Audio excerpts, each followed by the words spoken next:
Thanks for the questions. Here we go. How do you make Rosanna shuffle easier? The problem with the Rosanna shuffle is that it's not just the Rosanna shuffle. It's really like a bunch of things baked into each other, you know? And so the first thing, in other words, there's steps and there's layers. The reason why the Rosanna is so hard is because there's a bunch of layers, right? And so you got to pick off one of those layers, one layer at a time, as far as your practice goes. Don't go straight for this because you're going to have a bad time, as South Park would say. You don't want to go straight for that, okay? You want to first just start out just learning what a shuffle even is, which is based in triplets: 1 triplet, 2 triplet, 3 triplet, 4 triplet, or a halftime shuffle. So believe it or not, just practicing 1, a 2, a 3, a 4, a 1, a 2, a 3, a 4, a 1, just practicing that first without any fancy stuff is what's going to eventually get you to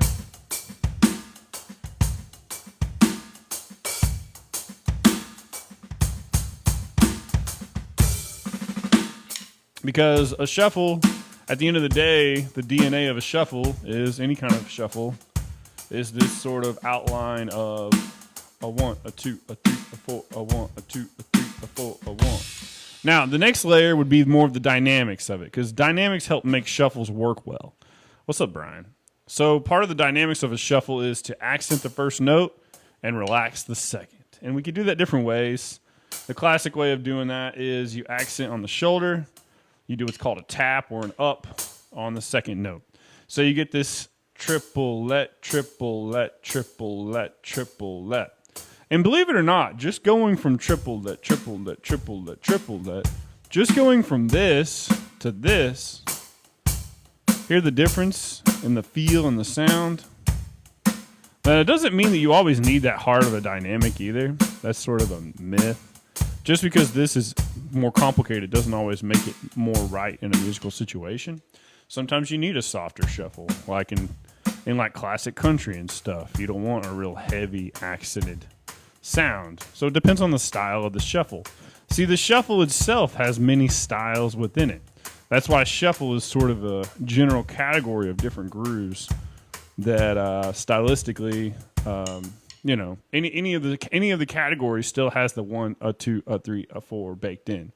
Whether it's a classic sort of 2/4 shuffle, a 2/4 shuffle with some accent on it, or a halftime shuffle where the snare is on 3, and whether that has an accent on it or if it's just straight.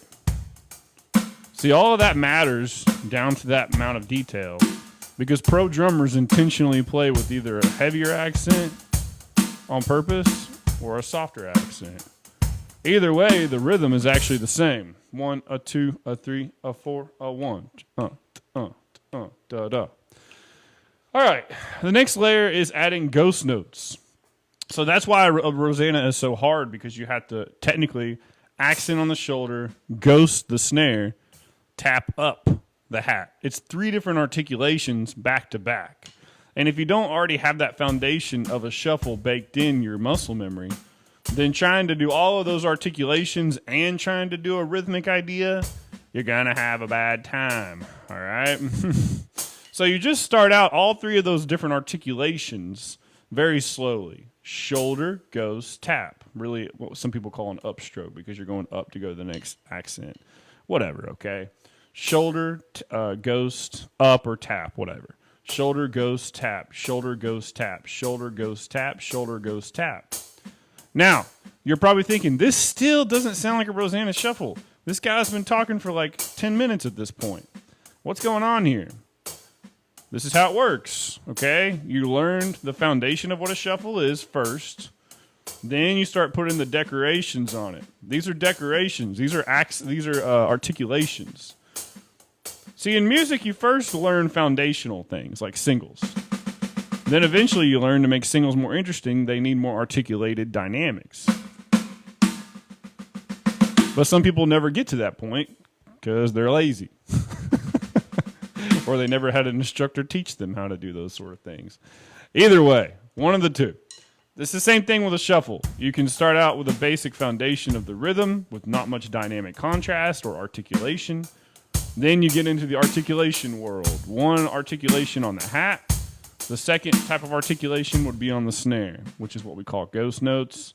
And if you don't know ghost notes, then you need to quit playing around with a shuffle and practice ghost notes with regular grooves. See, when drummers are playing a ghost note inside of a halftime shuffle, the part you're missing is the fact that they've been practicing ghost notes in all kinds of different grooves for a long time. Now, if you put all that together, the shuffle plus the articulation plus the snare on 3 plus the ghost notes, and then so you have to put all that together first. Then once you have all of that together, now and only now, muscle memory wise, can I even start to try to add a bass drum to all of that. See, that's the problem. You can't really add a bass drum to anything that doesn't have muscle memory first. Everything in music and in drumming is about muscle memory. It's the same reason why I can play all 3 of those articulations and talk to you at the same time. That's how you want to get before you can really start adding bass. With the exception of just one, okay? If you want to add any bass when you're still learning it, then you put bass drum on 1, okay?